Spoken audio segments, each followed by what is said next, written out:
Robin, it's been 3 years since we last spoke. It's your older sister here. I bet you've been feeling down ever since I stole your husband, right? But cheer up. I've got some good news for you, so don't hesitate to keep reading this message. Hello? Goodbye. Hey, I said I've got good news. Listen to me. I'm getting married to a rich boyfriend, so I'll be returning your ex-husband to you. He said he's ready to remarry you, so take him back with open arms, okay? What kind of misunderstanding are we dealing with this time? Huh? What misunderstanding? What part of what I said is a misunderstanding? I'm just letting you know I don't need your ex-husband anymore, so I'm giving him back to you. Ex-husband? I never got divorced in the first place. Wait, what? I got married 4 years ago, and my husband and I haven't had any major arguments. We're getting along well, and we even have a 2-year-old child now. What? You're the one who's got things all wrong. Your ex-husband fell in love with me, and we ran away together. That's why he's been living with me for the past 3 years. There's no way I could be mistaken about that. It's the undeniable truth. Well, it's true that you've been living with someone you believe to be my ex-husband. That much is a fact. Right?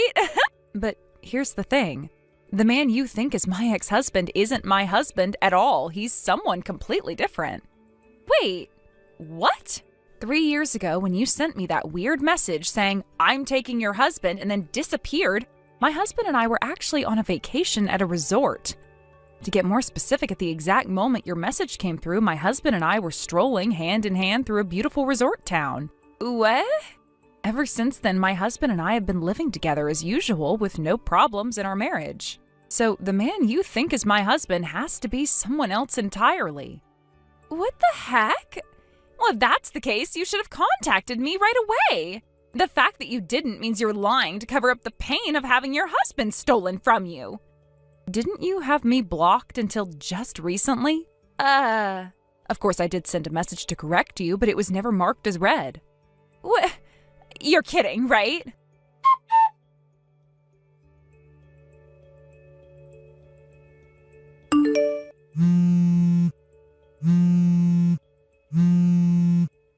Robin! Hey, what the hell is going on here? Why on earth am I getting served with a demand for compensation? You better explain this to me right now.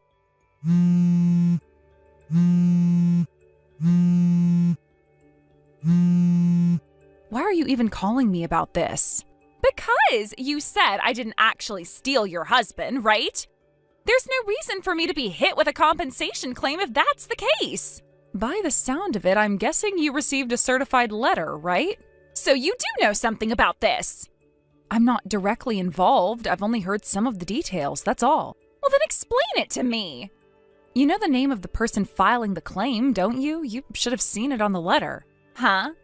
I take it you didn't even bother to carefully check the details before deciding this was my doing and coming after me. The name listed here, it says Miriam? That's right, it's our cousin, Miriam. What? Why would Miriam? She's the one who used to call me Big Sister and looked up to me so much. Why would she be the one filing a claim for compensation against me? You seriously can't figure it out? What the hell is this? What's going on? If you read through the document carefully, it's all explained there, but fine, I'll make it clear for you.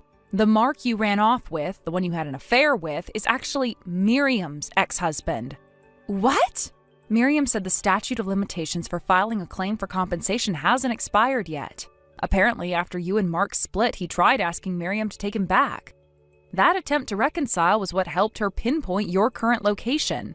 Of course, she flatly refused to get back together with him, though. No way. You're telling me Miriam and Mark were married? You might not have known this, but Mark, Marcus, Miriam, and I all went to the same university. What? Seriously? Yeah, first Marcus and I started dating. At the time, Miriam intentionally had a bit of interest in Marcus, but when she noticed Mark and started interacting with him, they hit it off and began dating.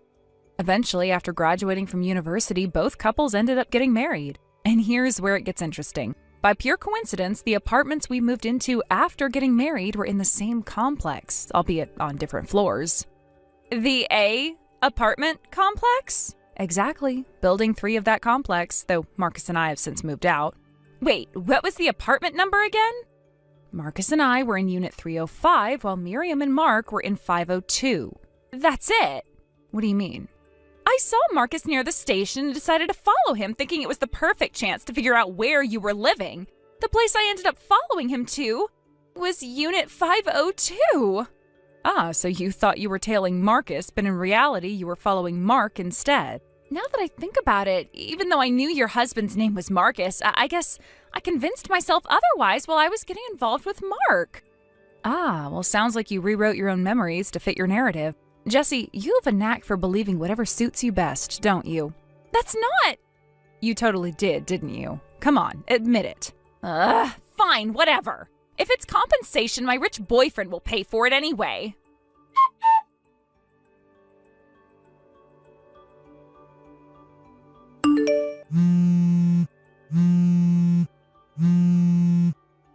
Help me, I don't have any money.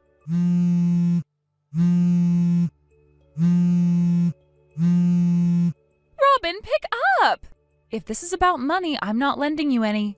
I haven't even said anything yet. Well, you just said you don't have money, so it's pretty obvious where this conversation is going. Did I hit the nail on the head? Fine. Can you just lend me some money, please?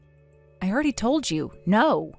Weren't you just boasting about how your rich boyfriend would handle everything? He dumped me! Said there's no way he'd marry a homewrecker who's also a two-timing cheat. Oh, so he found out about your past behavior? Yeah, his parents had me investigated when he mentioned me to them. Ah, well that makes sense. When a family has money, they have to be careful about people who might target their assets. Especially when it comes to marriage, they're bound to be extra cautious. This isn't the time for you to be analyzing their reasoning. What am I supposed to do now? Figure it out on your own.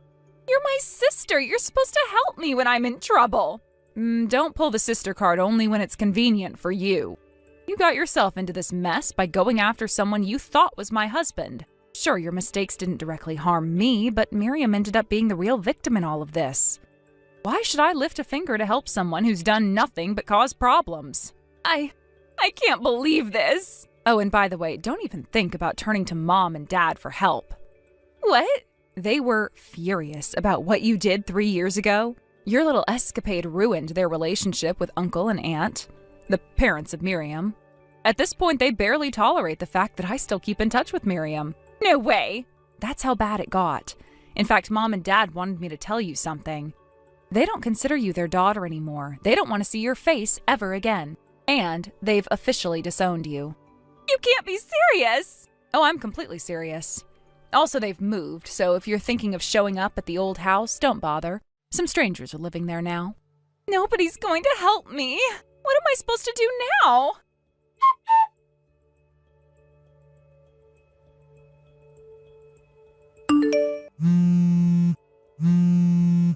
Robin, this is Jessie again. You can't just abandon me like this. You know I made mistakes, but I'm still your sister. Doesn't that mean anything to you?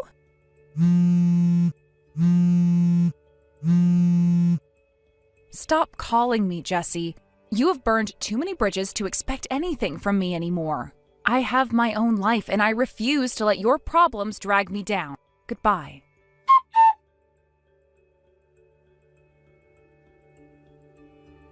Since it seemed like Jessie's messages were going to drag on endlessly with no sign of stopping or any real conclusion in sight, I finally decided that it was time to stop replying altogether. The endless stream of messages was getting more and more overwhelming, and the conversation isn't going anywhere. There was no sense in continuing to engage in a dialogue that seemed to be going in circles, especially when I felt like my responses weren't really making a difference. I had hoped that at some point things would calm down and she would figure it out on her own, but it was becoming increasingly clear that the situation was more complicated than I had initially thought. I had always been there for Jessie, or at least I thought I had been. We had been friends for a long time, and I'd seen her go through her fair share of ups and downs. She was the type of person who would always get herself into some kind of mess, yet somehow managed to get out of it with little more than a scratch. But this time, it felt different. This time, there was a sense of helplessness, a feeling that things were spiraling beyond her control. I didn't know how to help her anymore, especially when it seemed like nothing I said was having any real impact. She was determined to make her own choices, for better or worse, and maybe the best thing I could do for her was give her the space to figure things out on her own. So in a moment of frustration, I made the decision to stop responding and just leave her messages on read. It wasn't a decision I made lightly, and it carried with it a sense of guilt that I couldn't shake. I had always been the one to listen, to offer advice when she needed it, and to try to steer her in the right direction. But now, I wasn't sure if anything I said would make a difference. It was as though Jessie was caught up in a whirlwind of emotions and confusions that I couldn't untangle. She seemed to be stuck in a cycle of decisions that weren't leading her anywhere good, and I wasn't sure how much more I could help her when it felt like I was just another voice in the noise. Maybe, I thought, she just needed space to process everything and figure things out on her own. But as I would soon find out, leaving her on read didn't mean the end of the conversation. In the days that followed, Jessie's messages continued to flood my phone, each one seemingly more urgent and frantic than the last. It was as if she couldn't stop herself from updating me about her every move, every thought, and every new twist in the strange and chaotic story of her life. Even though I had stopped responding, it seemed like she was still looking for someone, anyone, to witness her drama, her frustrations, and her triumphs, no matter how small they seemed. The more I read, the more I began to feel like I was watching her unravel bit by bit. It wasn't just about the things she was saying anymore, it was about the way she was saying them. Her messages were no longer full of excitement and optimism about her new life in New York City. Instead, they became desperate, confused, and full of regret. Jessie, the girl that had once been so confident and fearless, was now showing a side of herself that was vulnerable and uncertain. She was trying to hold it together, but it was becoming increasingly difficult. At first, her messages had seemed harmless enough. She was just telling me about her new adventure in the city, her excitement about leaving her small hometown behind, and the promises of new opportunities and experiences. Jessie had always been the type to embrace change, to chase after something bigger and better, and she was convinced that New York City was the answer to all of her problems. It was supposed to be the fresh start she had been waiting for, the place where she could reinvent herself and leave everything behind. But as the days went by, it became clear that New York wasn't the dreamland she had imagined. New York City boyfriend is sending me money. Nobody in my hometown is willing to help me. I remember reading this message and feeling a mix of concern and disbelief. Jessie had always been good at finding people to lean on, but I had never heard her speak so bluntly about her situation. She seemed to be bragging about the money she was receiving from this boyfriend she had met online, but something about the message didn't sit right with me. It felt like she was depending on this stranger in a way that seemed dangerous and reckless, as though she was putting all her faith in someone she barely knew just because he was offering her financial support. The fact that she was so quick to turn to this guy for help instead of trying to rely on herself made me uneasy. It also made me think about the larger picture. Jessie had always been the type to expect people to come to her rescue, to offer help when she needed it. It was a pattern that I had noticed over the years, and it was clear that this situation wasn't an isolated incident. There had been countless times in the past when Jessie had found herself in trouble and expected others to bail her out. But now, it seemed like she was trying to solve her problems by relying on someone who was, for all intents and purposes, a complete stranger.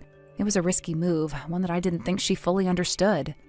But that was just the beginning. As Jessie continued to update me, her tone began to shift. What had started as excitement about her new life in New York City quickly turned into frustration and confusion. She had gone from feeling like she was on top of the world to feeling completely alone and betrayed. Guys in New York City are so cold. As soon as I went out of my way to meet him, he completely ghosted me. Reading this, I couldn't help but feel sorry for her.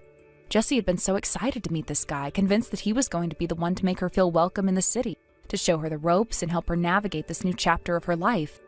But instead, he had completely shut her out. It wasn't just that he didn't respond to her messages or calls, it was that he had gone silent entirely. She had gone out of her way to meet him, and in return, he had disappeared. It wasn't just a rejection, it felt like an abandonment. Jessie had invested so much hope and energy into this person, and to have him completely shut her out was a blow she wasn't prepared for. I could tell that Jessie was hurt, but rather than sitting with her feelings, she quickly tried to brush it off and move on to the next thing. "I've already found a new guy. Typical me, right?" It was clear that she wasn't letting herself fully process what had happened. Instead of confronting the feelings of disappointment and hurt, she was throwing herself into the next thing that came along. This new guy, this new relationship, was her way of trying to fill the void left by the first. But even as she typed those words, I could tell that she wasn't fully convinced by the new situation. She was trying to convince herself that everything was fine, that she could handle it, but deep down, I knew that she was just running from the pain of being hurt. She wasn't facing her feelings, she was covering them up with the distraction of a new relationship. And it wasn't long before that relationship began to show its own cracks. My new boyfriend lent me some money, but something feels off about him. This was when I began to get really concerned. Jessie had been so confident earlier, so quick to jump into a new relationship, but now she was expressing doubt. She didn't explain what exactly felt off about him, but it was clear that something was wrong. Her intuition was telling her that she was getting herself into another dangerous situation, but she wasn't sure how to get out of it. I could almost feel her internal struggle as she tried to justify her actions while simultaneously realizing that she had made yet another mistake. What should I do? He told me I need to earn money here, and then he took me to this really shady place. The words hit me like a punch to the gut. I could sense the panic in her message, the fear that had crept in as she realized she was in over her head. What kind of place was she talking about? What did this guy want from her? Why had she ended up in a situation where she was being asked to earn money in a shady place? It was all too much, and I couldn't help but wonder how she had gotten here. How had she gone from being a girl with dreams of a fresh start in New York to someone caught in the dangerous situation like this? This is so bad. Her brief, desperate message left no room for doubt. Jessie knew that she was in trouble, but she didn't know how to escape. It was clear that she was stuck, unsure of what to do or who to turn to. She had gone down this path before, but this time it felt different. The stakes were higher, and there was no safety net. Please help me. That was the last message I received from her. I sat there for a long time after reading it, the weight of her words sinking in. I couldn't help but feel a deep sense of worry for her. She'd gotten herself tangled up in a situation that was beyond her control. And now she was reaching out for help, but there was nothing I could do. It was a helpless feeling, one that I'd experienced before, but never to this extent. Jessie had always been the type to get herself into trouble, but this time it felt like she was in over her head. She had gone too far, and there was no easy way out. For a long time, I kept wondering if I should respond, if I should reach out and offer her the help she so desperately needed. But in the end, I couldn't bring myself to do it. I wasn't sure what I could say to make any difference. Maybe she needed to face the consequences of her actions, to experience the fallout before she could start making better choices. Maybe she needed to hit rock bottom before she could start climbing up. So I didn't respond. Instead, I sat in silence, hoping that Jessie would find a way out of the mess she had made. I wasn't sure if she would, but I couldn't be the one to fix everything for her anymore. She had to figure it out on her own, no matter how much it hurt to watch her struggle. Thank you for watching and listening. We hope you enjoyed the video. Don't forget to like this video and subscribe. Also, feel free to leave a comment about what you thought of the story. We look forward to seeing you at the next story. All right, I've made up my mind. Wyatt? I was just about to text you to ask if you were done with work. What did you decide? Rima, sorry, but I'm spending tonight with my ex-girlfriend. Riley? What? Your ex-girlfriend, as in Riley, the one who lived next door to your parents? Yeah, my childhood friend and ex. One of those people who are just extra special. Hold on, are you seriously saying that, knowing what day it is today? Even if you didn't realize, what you're saying is completely outrageous. Do you have any idea what you're doing? Yeah, that's part of why I'm messaging you. The hotel we booked for our wedding anniversary tonight, I'll be staying there with Riley instead. What? The hotel's already reserved, so I might as well spend it with the person I'm actually with right now, right? I seriously question your sanity. I never thought I'd be treated like this on our first wedding anniversary. Oh, come on, you can go any other time, right? Just let me have this one. I can't even begin to understand your thought process. Please, just let it go. You do realize what this means for us going forward, right? I'm not sure what you mean, but I'll take that as you letting me have my way. I've already checked into the hotel, by the way. I see. I guess it can't be helped. Thanks. Thanks? Seriously? Your delusion is so overwhelming, it's almost refreshing. I've managed to calm down because of it. I'll be heading back to my parents' house then.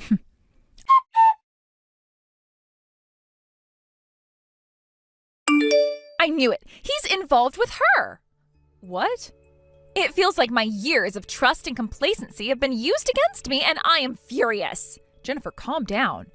Are you saying the private investigator you hired has reported back? Yes. So it was her after all? Yes, it was her. I can't forgive this.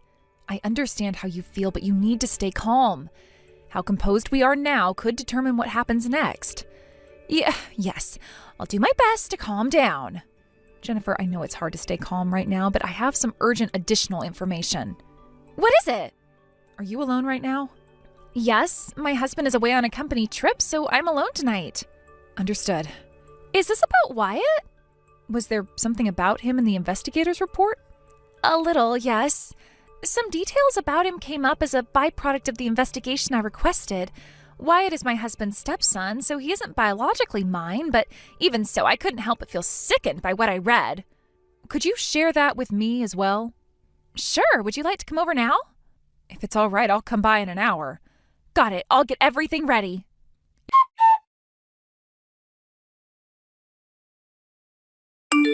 Whew! What an amazing night! Chemistry really is important, huh? I'm sleep deprived but completely satisfied. Morning coffee with someone you connect with is unbeatable. You're actually saying that to me? Your wife? What? The fact that that's your response, you're beyond saving. Huh? Anyway, no time to waste. She's asking for a round 2, so I'll catch up with you later. Oh, by the way, I extended the stay. I'll be back in a week. A week? What about work? Who cares about that? Just tell him I'm sick or something. Do it yourself. I'm not doing it for you. Later! He is hopeless.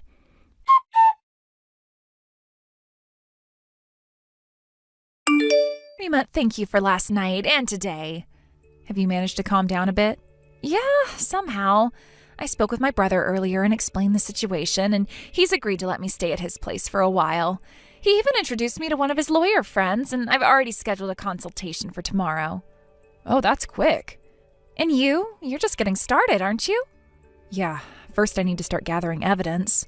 We only found out about Wyatt's cheating last night, and while the investigation report you commissioned suggests their relationship has been going on for some time, if I'm going to move forward with the divorce, I need a solid final blow, something irrefutable. Also, I'll need to coordinate with how you're proceeding. You're right. We need to stay on the same page here. If you'd like, I can refer you to the private investigator I used. Since it's someone my brother knows, they're willing to give a bit of a discount. Really? Oh, that would be a huge help. All right, I'll pass your contact information to them. Thank you so much.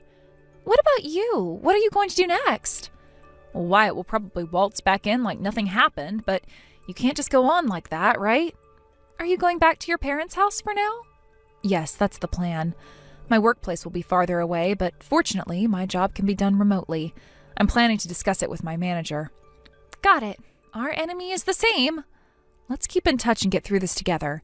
Yes.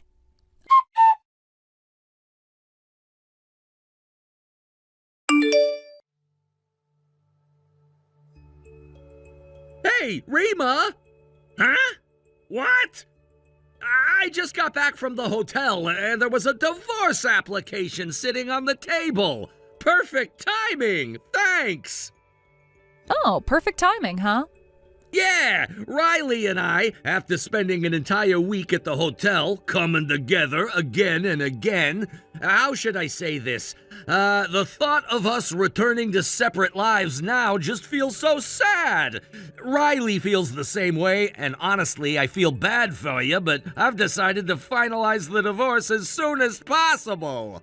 With that resolve, Riley and I came home together, and there it was, a divorce application with your name already filled in. All your stuff was packed up and gone too. And now that I think about it, you said you were going to your parents. You even took care of the moving process for me. Thanks to you, Riley and I can start living together today. Oh, is that so? Seriously, thank you. I'm really grateful. Truly, I mean it. Is that so? I'm gonna be so happy with Riley. Is that so? I'm heading out now to file the divorce papers and the marriage application at the same time.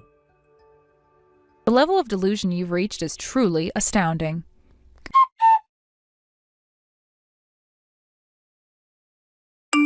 Our divorce is finalized, and Riley and I are officially married. We're husband and wife now. Congratulations. We're heading straight off to our honeymoon. Oh, so you're not coming back home? Nah, Riley wanted to go to this resort, so we'll be there for about a week. Another week, huh? Not that it's any of my business now, but have you informed your company about your absence? Yeah, can you handle that for me again? No, do it yourself. I have no obligation to do that anymore. Once we get to the resort, we're heading straight to the mixed outdoor hot spring.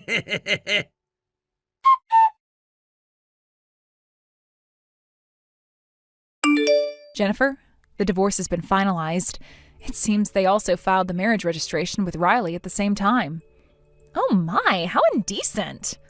Well, from our side, it's been quite an interesting turn of events. I see. How about you? Yes, everything is going according to plan here. I just had my husband sign the divorce papers a moment ago, and I plan to submit them tomorrow. Not immediately, but tomorrow? Yeah, just to be safe, I'll do it tomorrow. Soon my divorce with my husband will be finalized. We'll be complete strangers. You had met with your husband earlier, right? How was it? It seems he had no idea that his affair had been discovered. His face turned completely pale when I told him. He signed the divorce papers without saying much, but then suddenly it seemed to hit him. He looked at me and said, "Wait, I still have time, right?" And with a desperate, wide smile, he ran off. I wonder what he was trying to get in time for, I wonder. Who knows?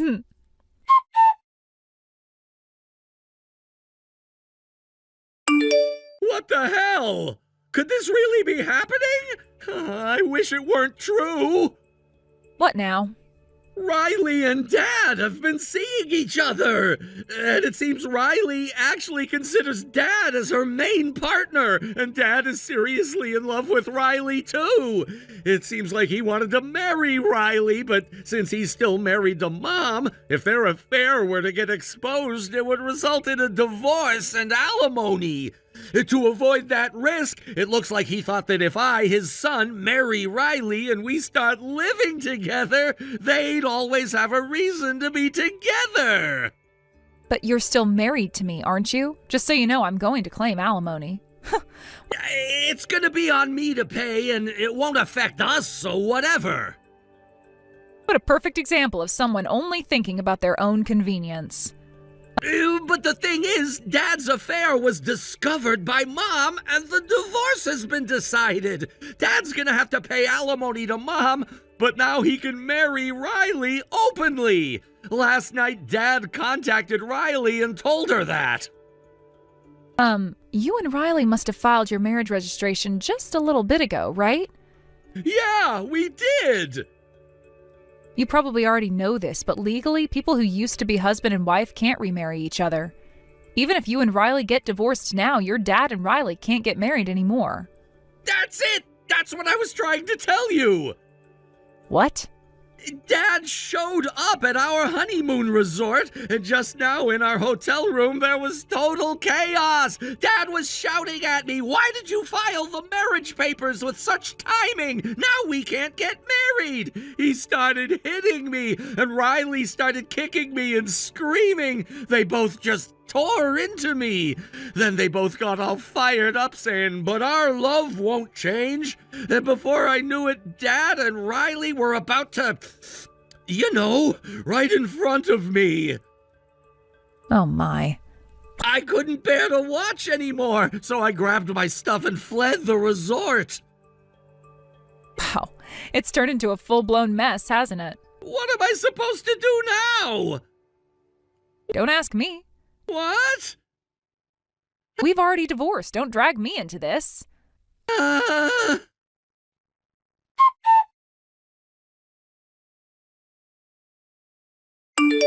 I got fired from my job.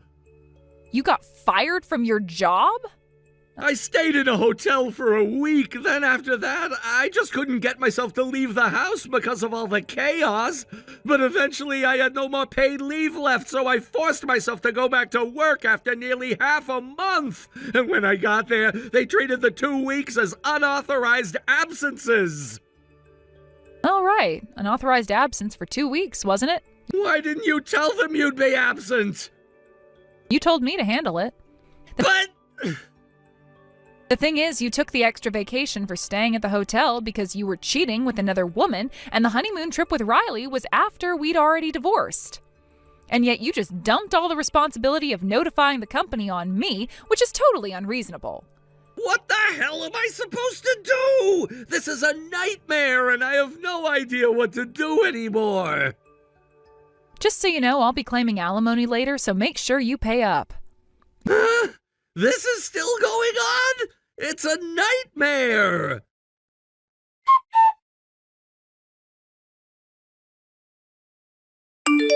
This is my fault. I should have made sure to take care of everything. You're just realizing that now? What do you mean? It's just like you said the other day. All of this started because of the mess you created. You thought you could get away with everything, but now that things have spiraled, you're blaming everything on bad luck and timing. I didn't think it would go this far. Well, now you know. You should have thought things through before you did all this. It's too late now, I know that. You didn't have any intention of actually working through it, did you? You kept pretending everything was fine while making it worse, lying, cheating, and expecting others to fix it for you. I didn't think it would be like this. Well, it is. Now you need to deal with the consequences whether you want to or not. What do I do? I don't know what to do anymore. I've told you already, I'm not helping you. You're on your own. But please, I need your help just this once. You think I'll just help you after everything you've done? You're the one who chose all of this. You're the one who caused it, not me. You have to face it now. Please, I just don't know what to do. I'm so lost and everything is falling apart. You should have thought about that before.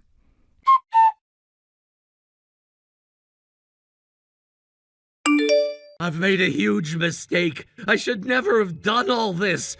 I've been thinking about everything, and I don't know why I was so selfish.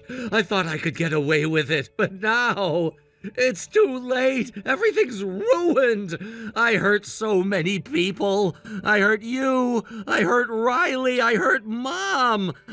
I can't take back what I've done. What do you want me to say? You've already made your choices. Now you have to live with them. But I don't know how. I don't know what to do anymore. You'll figure it out. But don't expect anyone to save you now. You have to face the consequences on your own.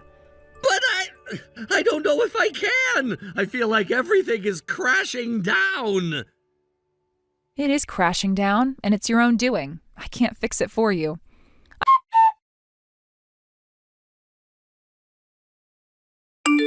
Please, just listen. I know I messed up and I don't deserve forgiveness, but I don't know what else to do. I need to fix things. I've heard enough from you. What? Why? I've had enough of your excuses. This is on you. You're the one who chose this path. You didn't think things through, and now you have to deal with the aftermath. I understand. I know I messed up. I'm just asking for a chance to make things right. You've had chances. You've had many chances, and you have thrown every single one of them away. Please, I'll do anything. Just give me a chance. No, I'm done here.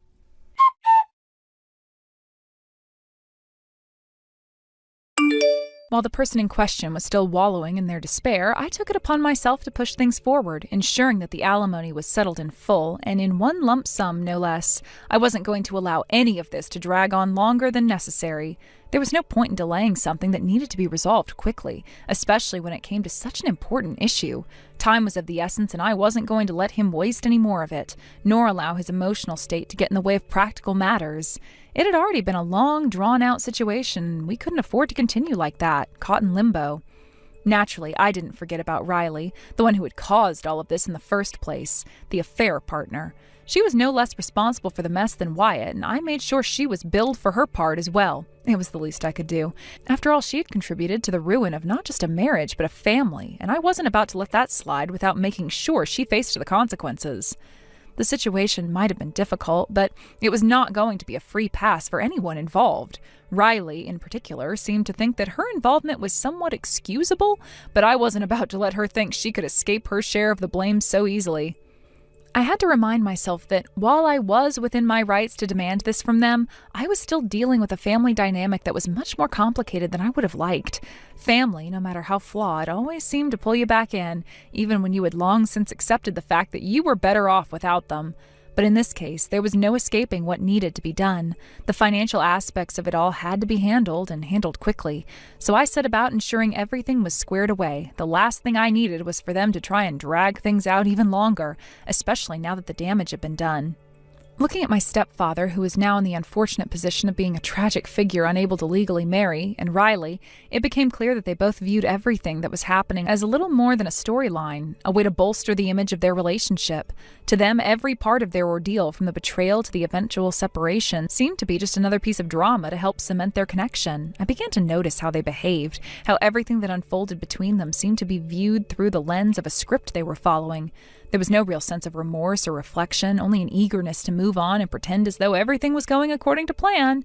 It was as though their entire relationship had been nothing more than a performance, and this unfortunate mess they had created was simply a chapter they could easily brush aside. They seemed to take it all in stride, as though it was something expected, something that only added flavor to their story. I could almost see them as characters in a soap opera, playing their parts, believing that everything that happened was somehow meant to be. It was an unsettling thought, but the more I thought about it, the more I realized it made sense. This was how they processed everything, the betrayal, the lies, the heartache. It was all part of some narrative they had built for themselves, a story where they were the central figures and everyone else was simply an extra in the background. I almost wondered if they were able to block out the emotional and moral implications of what they had done, or if they truly believed they had done nothing wrong. Their emotions, however, didn't seem to run deep. There was no real regret, no true understanding of the harm they had caused. From what I gathered, they didn't seem to realize how everything they had done had affected not just Wyatt's family, but the wider network of people who had known them. They had become so absorbed in their little world that they were blind to the pain they'd inflicted. There were people who had once looked up to them, people who had cared about them, and they had shattered those relationships with their actions. But neither of them seemed to have any awareness of the damage they had done. All they cared about was each other, their newly formed bond, and how they could present themselves as the victims of a cruel twist of fate. They were blind to everything else. Still, even though their perception of it all was rather self-serving, they managed to settle their debts. Riley and Wyatt both, paying the alimony in full and in one lump sum. I was somewhat surprised at how quickly it was done, but I suppose it was to be expected when there was little to no resistance from either of them.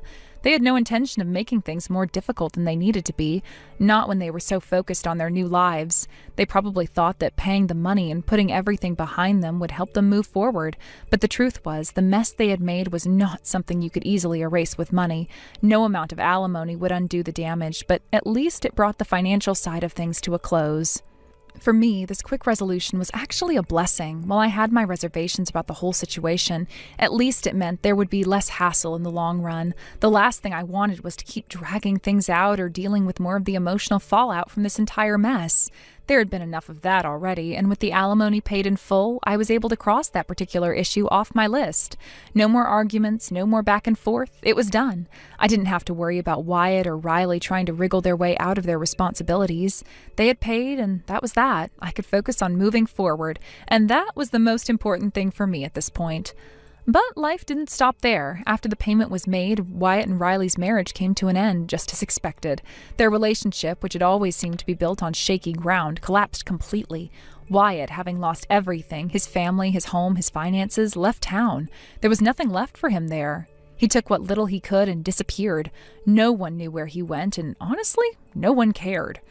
His absence was just another part of the drama that had played out. It was as if he had become a ghost, fading into the background, no longer a part of the picture.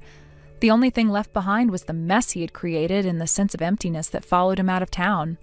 As for Riley, she didn't exactly have the luxury of disappearing. She was left to deal with the fallout of the divorce, but instead of taking time to reflect on her role in everything that had happened, she quickly moved on, within a matter of weeks. She and my ex-stepfather were already living together. It seemed like the next logical step for them, a way to solidify their bond. Their relationship, which had started off in secrecy, was now fully out in the open, and yet, despite the outward appearance of everything being fine, there was an underlying tension that couldn't be ignored.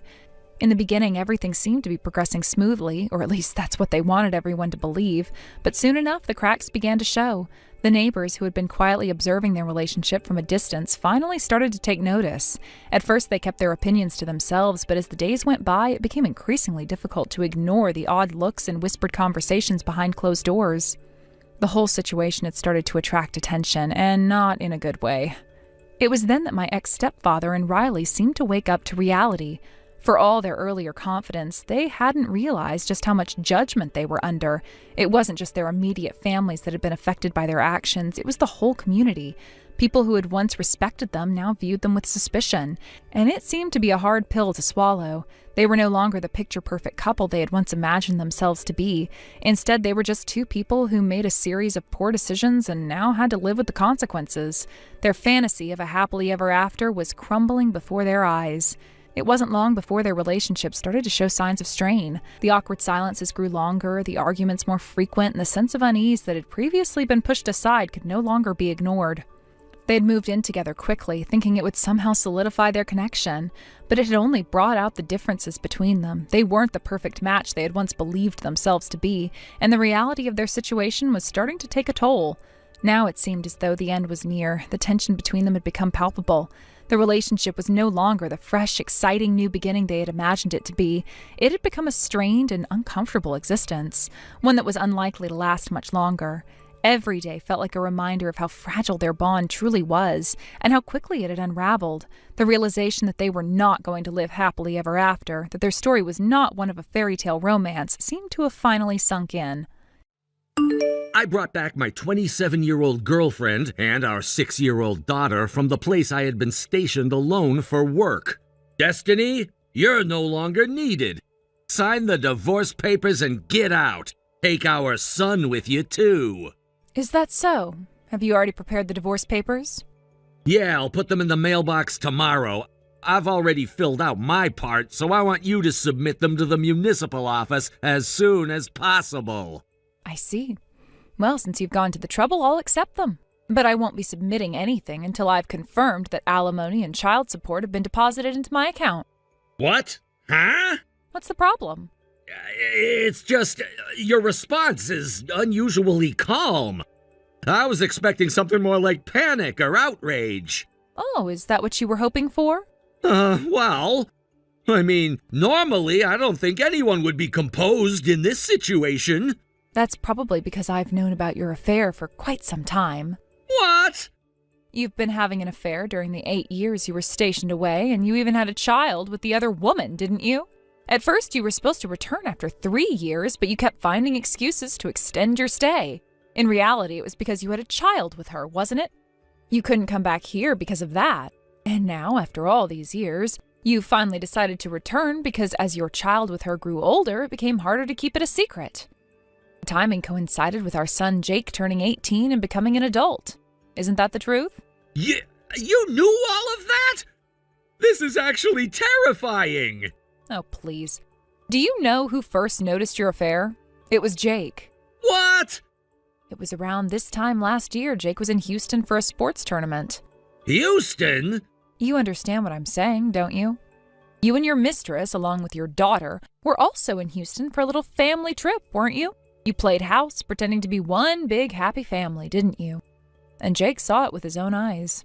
It's been almost a year since that incident, so Jake seems to have calmed down a bit, but I won't let you act as if you don't understand how traumatic this has been for him. I also know that right now you, your mistress, and your daughter are temporarily staying in a weekly rental apartment in the city. I'll be sending you a certified letter there. I've already contacted a lawyer, so you better prepare yourself.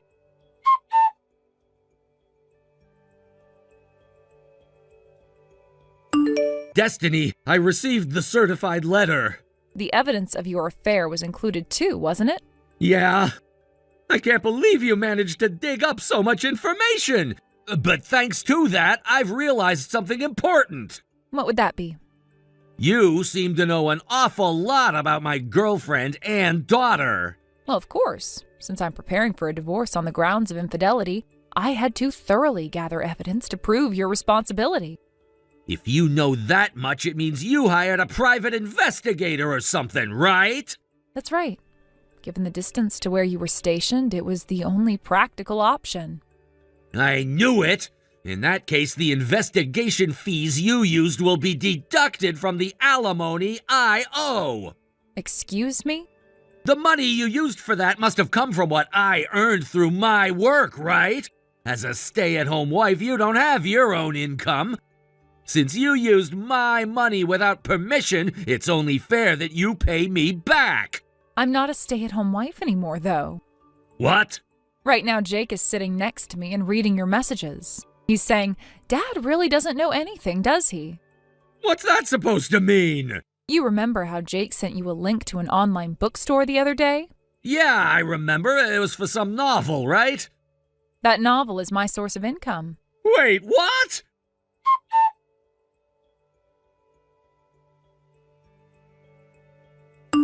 Jake sent me a message telling me to check the author's name, so I went to the online shopping page he mentioned. And there it was! The author's name was your old last name, Destiny! When Jake entered middle school, I submitted a novel to a competition just for fun. To my surprise, it ended up winning an award. I decided to use my maiden name as a pen name to separate it from my real identity. It was a spur-of-the-moment decision, and I've just continued writing under that name ever since. Thought I'd told you about how it eventually brought in enough royalties to live comfortably. Did I not mention it before? Wait, seriously? I'm pretty sure I even handled all the paperwork about our tax and dependency status at the time. Did you forget? What? Anyway, that's the situation. So no, I'm not a full-time housewife. And just so you know, the cost of hiring the private investigator, I covered it entirely with my own money. There's no need for you to worry about that. Oh, I see. Also, the one who needs to move out of that house is not me, Samson. It's you. What? You seem to have forgotten, but this house originally belonged to my parents. When my father passed away 2 years ago, I inherited it. Did you forget about that, too? Now that you mention it, yeah, I remember. But you've got to be kidding me. I thought this house didn't have rent to worry about, so I could bring my girlfriend and daughter here. Where are we supposed to live now?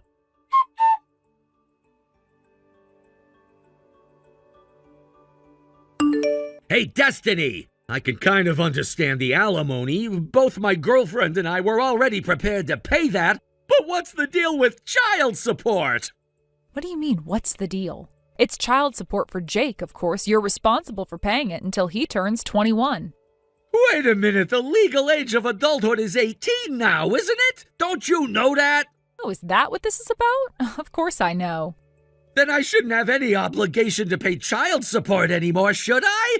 Wrong. What? Child support is typically required until the child turns 21. The change in the age of adulthood to 18 doesn't affect that. What? Think about it. The age for drinking and smoking is still 21, right? It's the same principle. Seriously? If you're unsure, you can consult your lawyer. Oh, and another thing. I'm guessing you're just reaching out without properly reviewing the certified documents we sent yesterday. But let me remind you, I consulted a legal professional before making these claims for alimony and child support. The chances that we made any errors in the calculations or the claims themselves are extremely low. So instead of bombarding me with questions, maybe you should do your research first. Try to understand my perspective here. It's exhausting having to explain this every time.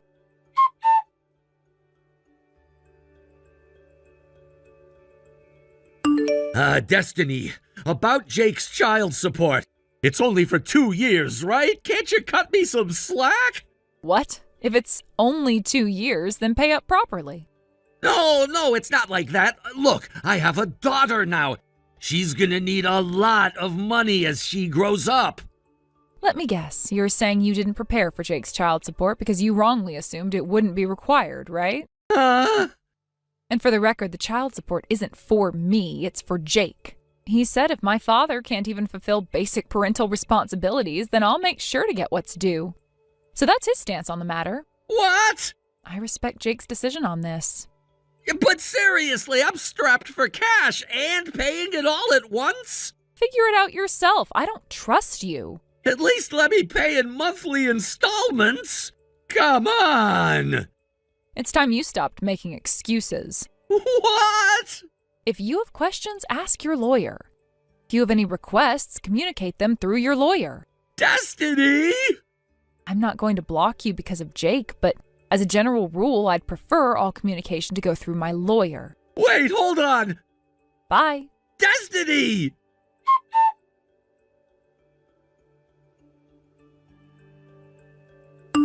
Destiny, it's me, Samson. Your ex-husband, Samson? Ugh. I expected that reaction, but please just hear me out. This is really important. What do you want? I got divorced. Huh? My wife, she left me. She just up and left, taken off without a second thought. Said she couldn't see a bright future for our marriage anymore. She even left our daughter behind with me. Oh, I see. Let me guess. You dumped all the housework and childcare responsibilities on her, didn't you? What? How did you... Just a hunch. I figured you hadn't changed, and it looks like I was right. Oh, man, I knew it. You're the only one who really understands me. Let's get married. You're still living in that house, right? I'll bring my daughter over tonight, and you could become her new mother. I'm already remarried. What? Yes, my husband is a fellow novelist, someone my age. I've also moved out of that house. I live in his apartment now. As for the house you're referring to, Jake and his wife are the ones living there since they got married. Jake got married? Why didn't anyone tell me? Jake suggested I wait and surprise you with the news. He's right here next to me, actually. What? Jake and his wife are visiting me right now. When Jake heard about you still pestering me, he joked that it's better to come clean about my marriage. He thought keeping it a secret might backfire somehow. What the hell? Oh, and one more thing. Don't even think about reaching out to Jake for help. He doesn't see you as his father and would call the police on you in seconds. The police? Anyway, I think we're done here. You've said what you needed to say, right? Goodbye. Wait, hold on. What am I supposed to do? How do I even raise a teenage daughter? I have no idea how to deal with her. Do you have any advice? She's in such a difficult phase right now, and the house, it's falling apart. I mean, it's a complete mess, and I don't know how to keep up with cleaning and everything.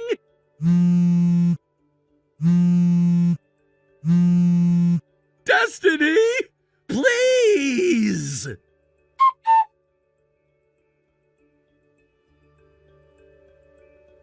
Samson's tendency to completely abandon household responsibilities, leaving them all on my shoulders, wasn't something that started after our divorce.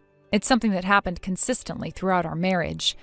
From the moment we said our vows, it became a pattern, one that would continue throughout our time together. There was never any real effort on his part to share the workload of housework or parenting. It was as if he had no concept of what it meant to be a partner in those respects, and I found myself doing everything. At the time, I thought it was just the way things were supposed to be. I tried to convince myself that I could handle it, but in reality, it drained me to my core. And looking back, it's hard to believe I allowed it to continue for as long as I did. I can still remember how I felt when it was finally decided that my ex-husband would be transferring to a new position on his own. The decision felt like both a relief and a burden being lifted all at once. It was like the weight of the world had been taken off my shoulders, and I was finally going to be free. I distinctly remember thinking, I'm finally going to be free of the big child that I've been living with for so long. It's almost embarrassing to admit that now, but at the time, that thought brought me a sense of clarity. It was the first time in years that I didn't feel as if I was carrying the weight of everything by myself. I felt like I could breathe again. That moment was so important to me because it was the breaking point, the realization that I could no longer continue on that path. I had been overwhelmed for so long, trying to juggle the demands of our marriage, the household, and the kids while feeling utterly alone. I had been living with a man who, no matter how much I gave, would never be able to contribute equally. His inability to understand or care about what I was going through was heartbreaking. The moment he left, I could finally breathe, but it also marked the beginning of the end of our relationship. Fast forward to after our divorce, when he eventually married the woman he had been having an affair with. It was no surprise to me. I had watched him carefully choose this woman during our marriage, and it was clear that he was emotionally invested in her long before we officially parted ways. It was almost as though he was more interested in his own desires than in the well-being of his family. I remember feeling betrayed, not just because of the affair, but because I had invested so much in our relationship, only to see him repeat the same mistakes. It was as if the divorce was just the beginning of a cycle he was doomed to repeat.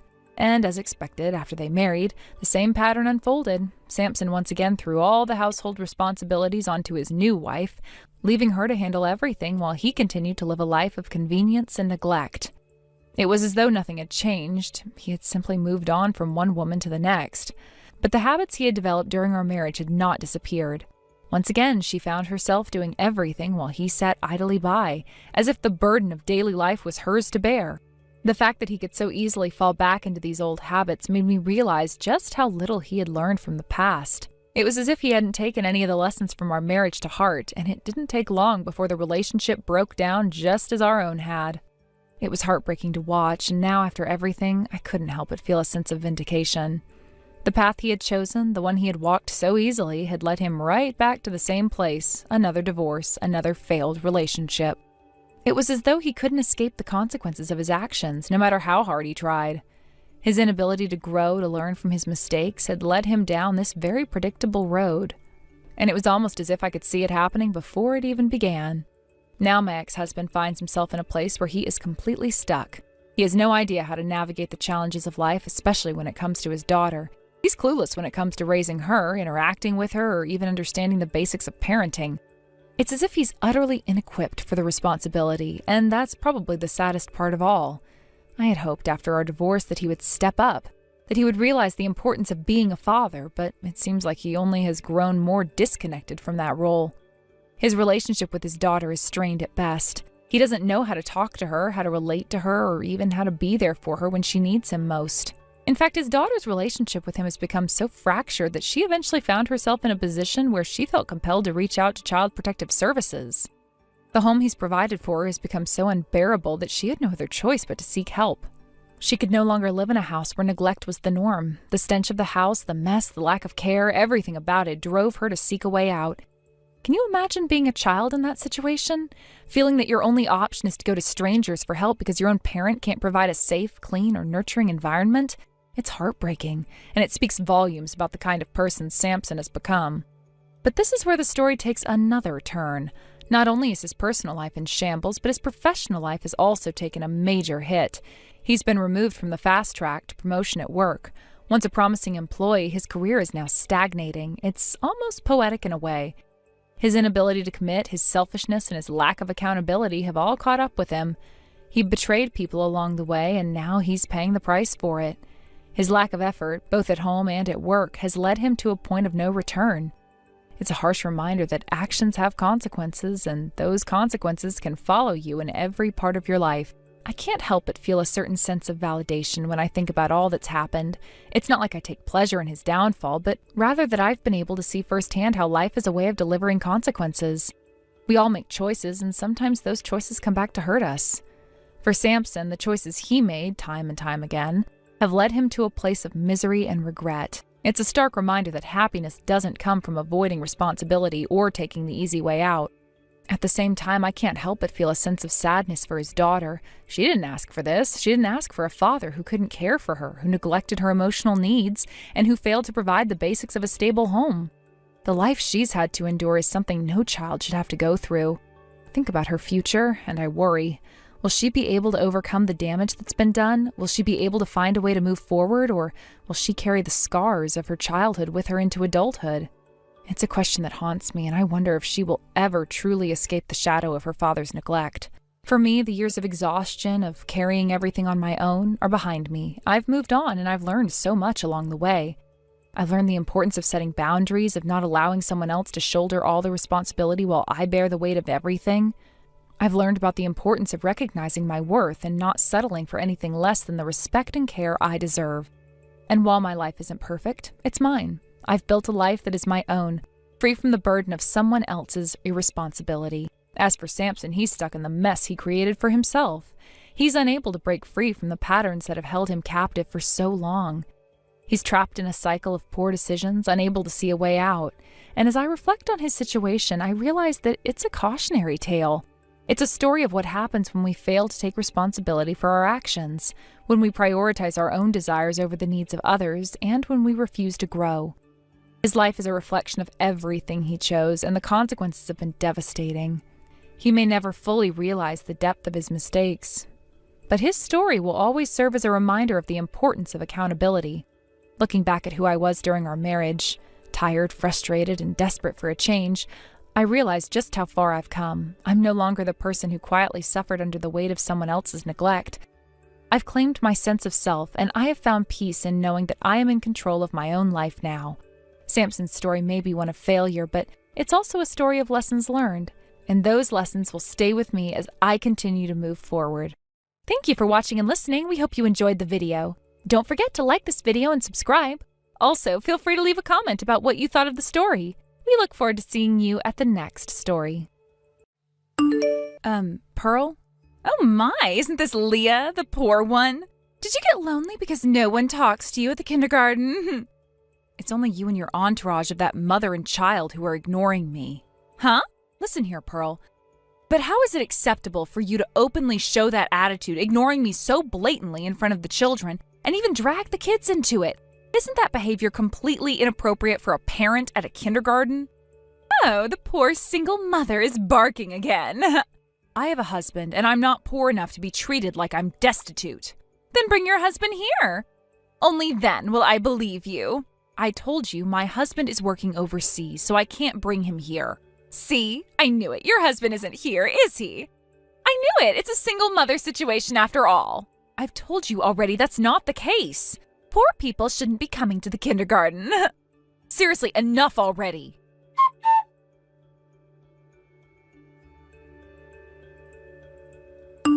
Grandpa, the friends at kindergarten didn't talk to me again.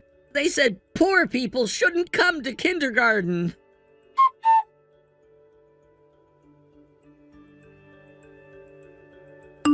Leah, do you have a moment? Oh, Father? It's rare for you to call at this time. What's going on? Well, it's just that I noticed something strange in a message from Billy. I wasn't sure if you knew about it, and I thought it'd be better to talk to you directly. Huh? From Billy? Billy, as you know, recently started going to that cram school, and that's when he decided to get a smartphone. Yes, even though he's just in his first year of junior high, we discussed it with your father, and considering he comes home late sometimes, we thought it'd be better for him to have one. This way he could stay in touch, especially if he's out late. And I feel a little more secure knowing he can contact us if he needs anything. I didn't want him to feel left out, especially since many of his friends already have one. From what I can gather, the message seemed to be from Maggie using Billy's phone.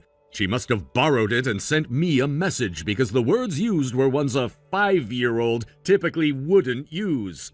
I believe Billy must have helped her type it or at least guided her in writing it. I was shocked at how clearly written it was for someone so young. I wasn't sure if I should be concerned or not. I don't even know where she could have learned some of those phrases, but I'm sure Billy had to have helped her. Now that you mention it, on the very first day Billy had his smartphone, Maggie kept running after him saying, "I want to use my brother's phone too." Did she get to borrow it from him? What did you receive in the message? What exactly did she say? Well, it was this. Grandpa, my friends at kindergarten didn't talk to me again. Poor people shouldn't come to kindergarten. What? This is the exact message that was sent. I haven't edited it in any way. I made sure to read it through several times, and it was definitely the message Billy sent. I'm still trying to make sense of it. But it seems like Maggie might not be getting along well with her friends at kindergarten. She must be feeling left out or hurt in some way. As for the mention of poor people, I'm not sure how that came up, and I'm definitely confused about it. I'm sorry for making you worry. It seems like Billy's been worried too. I'll talk to him about it properly later. I really need to understand what's going on with Maggie and why she's been feeling so upset. I'm not sure how to handle this. Yeah, that's probably a good idea. Do you have any idea why this is happening? If you're having trouble with something, I'm here to listen. Don't hesitate to share what you're thinking. Well, actually, I think I could use some advice. I believe the message you got was related to Maggie being ignored by her friends at kindergarten. She might be dealing with something that's making her feel isolated. I'm really concerned about what she might be going through at her age. She's only 5, and this is a difficult situation for kids when it comes to making friends and dealing with social dynamics. Ignored? It all started because I, as her mother, ended up getting on the wrong side of one of the moms who's a leader at the kindergarten. I didn't even see it coming, but it's been building up for a while now. At first I thought I could just stay out of it and avoid trouble, but then it became more complicated. Now it's affecting Maggie directly. On the wrong side? What happened? The mom's name is Pearl. Her father is the president of a major local company, and her husband is the vice president. They're quite wealthy and proud of making large donations to the kindergarten, showing off their upper-class status. They like to flaunt their power, and it seems like they enjoy being admired for their wealth and influence. But more than that, it seems like she's used to having people around her and doing whatever she wants because of her connections. It's hard to explain, but she seems to think that everyone else should bow to her, especially in the kindergarten setting. I'm just a bit confused as to why she felt the need to involve me in all of this. Why did she pick on you? She mistakenly thought that we were a poor single-mother family. She made assumptions based on some of the choices I've made and some of the circumstances surrounding our family. Huh? A single mother? Because my husband is working overseas and has never even come home, she must have assumed that we were divorced.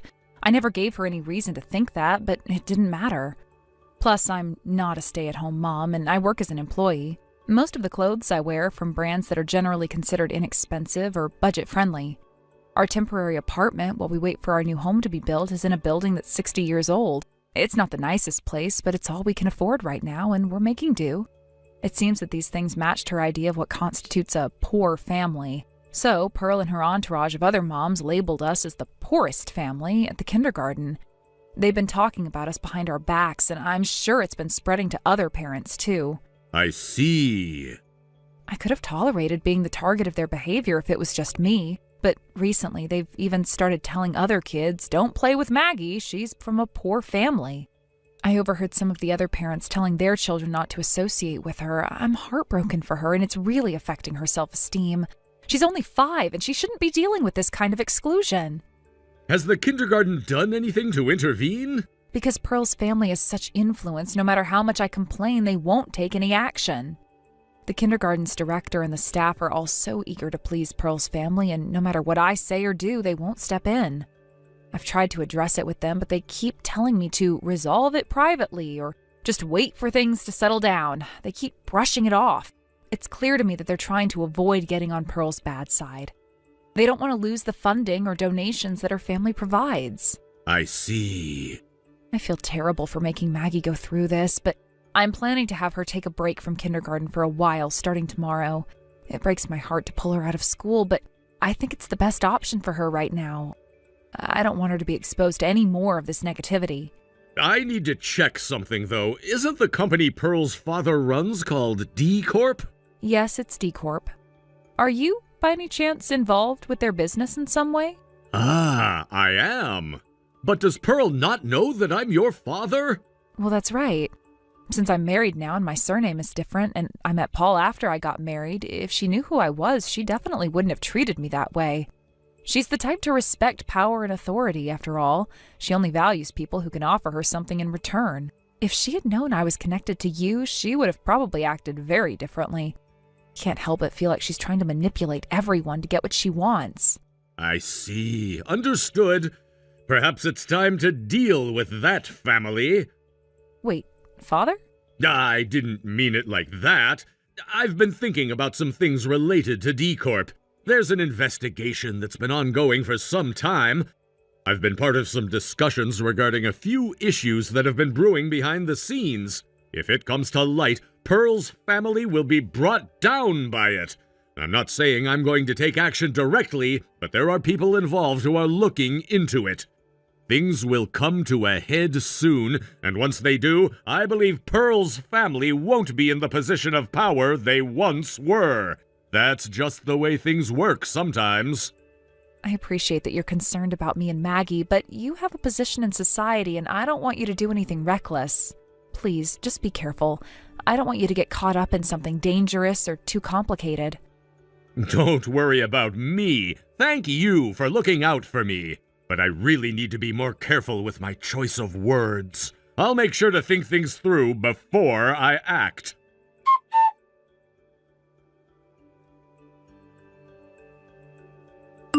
Maggie, it seems like she's taking a break from the kindergarten. I wonder if she's finally starting to understand the reality of the situation. If she has, then it's high time you both left the school and disappeared. Just looking at the two of you, mother and daughter, fills me with disgust. Poor Pearl. What?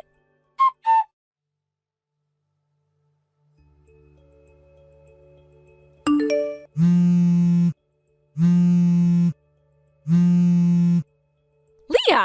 why didn't you tell me? I just found out that the president of the company, which accounts for 70% of D Corp's sales, is your relative. I only found out recently myself. No, that's not the real surprise. Your father is actually my father's senior from high school and college. And on top of that, he's an active state legislator. Is this really something that needs to be talked about? Huh? It's not like I've been hiding it. If anyone asked, I would tell them. But then why have you been pretending to be poor? I'm not pretending to be anything. It's true that my husband is working overseas and we're living in an old apartment as a temporary place until our new home is built. As for my clothes, I just prefer affordable options. It's my personal taste.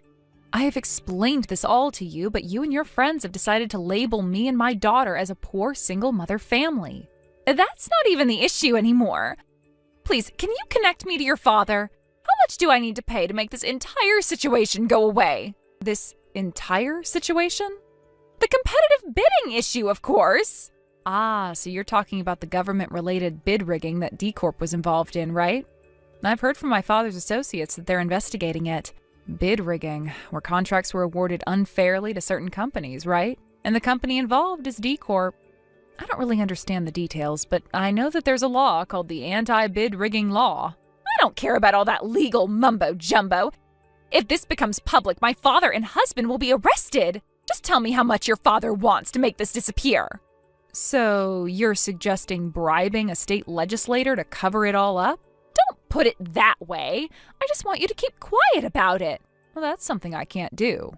Why not? Because my father absolutely despises that kind of thing, and accepting money to cover up a crime would mean ruining his entire career. There's no way I would put him in that kind of situation. Well then, our kids are going to the same elementary school starting this spring, right? I'll make sure they get along, and we can even be friendly like the other rich families. Oh, but my daughter is going to the S University-affiliated elementary school in the neighboring city. What? We're actually building our new house near that school, so my involvement with your kindergarten group will end when she graduates. Well, actually, I wonder, will your child be transferring out soon? What am I supposed to do now? This is ruining my whole wealthy lifestyle. By the way, didn't you watch the news? What? Your father and husband's names are already being reported. No way! I can't handle any more of this. Just wait! I'm leaving now. Wait! I just looked outside and there are reporters everywhere. Please, at least help me out this once.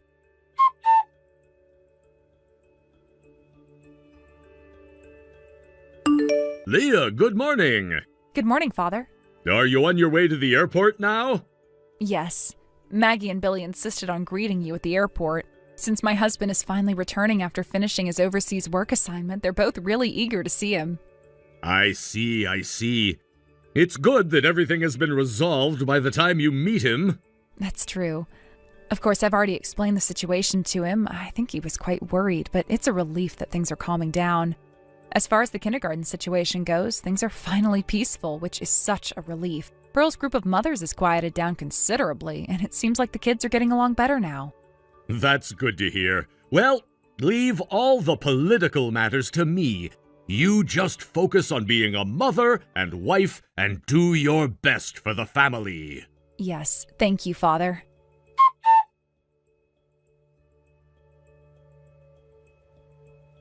At last, things around me are calming down and I can finally take a deep breath and feel a bit of relief.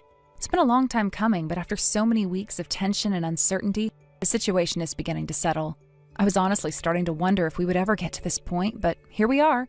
The worst seems to be behind us, at least for now. Since then, a lot has happened, and the changes have been significant.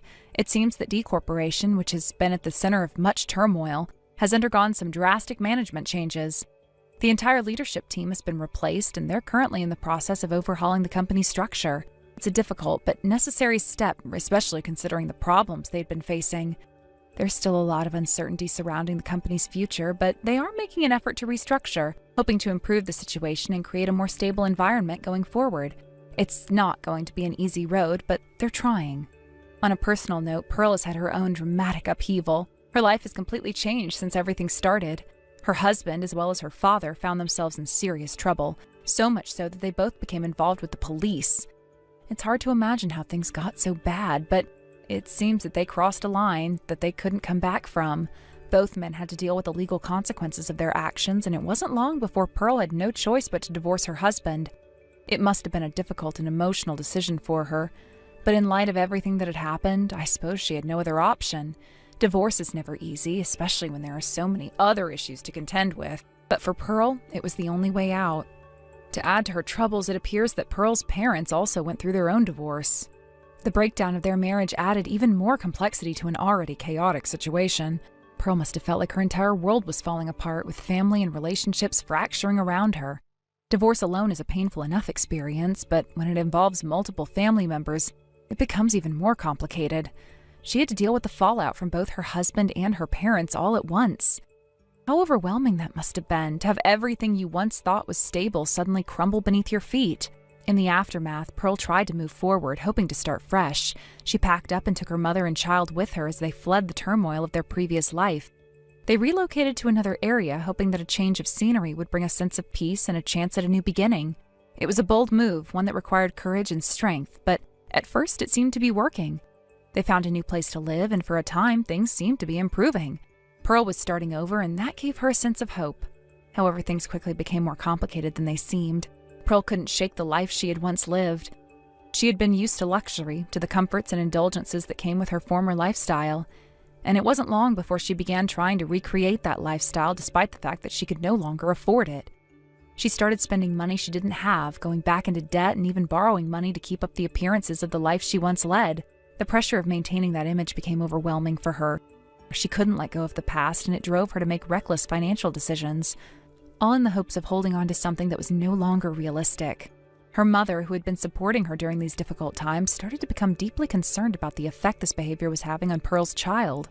The financial instability, the reckless spending, the constant strain, it was clear that this was not a healthy environment for anyone, and certainly not for a child. Pearl's mother saw the damage it was causing and tried to step in, hoping to guide her daughter back onto a more reasonable path. But Pearl refused to listen. She couldn't let go of the dream of the life she had lost, and as a result, she kept making poor choices. After that, Pearl's life seemed to spiral even further out of control. The debt continued to pile up, and she couldn't stop herself from making one bad decision after another. It was at this point she needed to reach out to her old friends, sending out a desperate message to everyone asking for help. She needed someone to save her from the mess she had created, but unfortunately, it seemed like no one was willing to offer that help. She sent out a mass message to her former friends, hoping that someone would step in and support her, but after that message, she completely disappeared. There's been no contact since, and no one knows where she is now. It's like she just vanished. It's a tragic story, one that makes you wonder where things went wrong for her. Pearl was once someone with so much potential, so many opportunities, but somewhere along the way, she lost her way.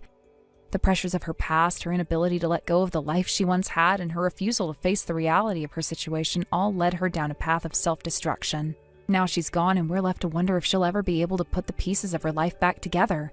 The debt, the broken relationships, the fractured family, can she ever recover from all of that? Or has it all become too much to bear? It's a reminder of how fragile everything can be.